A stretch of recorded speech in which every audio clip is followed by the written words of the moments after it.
La première séance de sophrologie est un petit peu, enfin en ce qui me concerne, particulière, puisqu'on va prendre sur 1 heure ou 1 heure et demie, elle est déjà un peu plus longue, on va prendre une bonne demi-heure pour déjà connaître un peu la personne et établir un lien de confiance par la parole.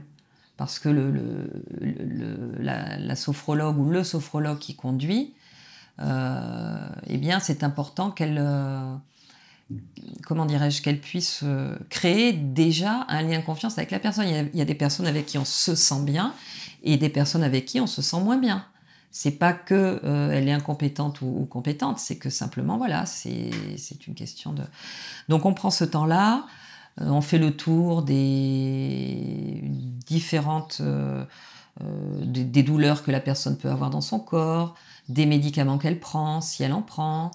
Euh, on commence déjà un petit peu déblayé et à se poser la question qu'est-ce qui fait que je suis là, pourquoi j'ai tel type de problématique, est-ce que par le passé j'avais des problèmes de sommeil, j'ai eu des problèmes de dos, j'avais une fragilité de l'oreille, j'avais des tendances à être quelqu'un d'un peu introverti ou un peu dépressive, etc. Pour connaître un petit peu le cadre, voilà.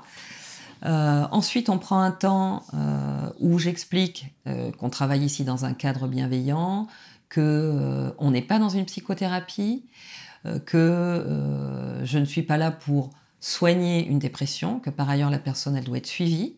Je ne suis pas médecin, que tout ce qui est dans ce cadre-là reste confidentiel, qu'il n'y a pas de jugement, voilà. Et ensuite, j'explique effectivement le déroulement d'une séance classique. Et après, on passe à une séance de sophrologie.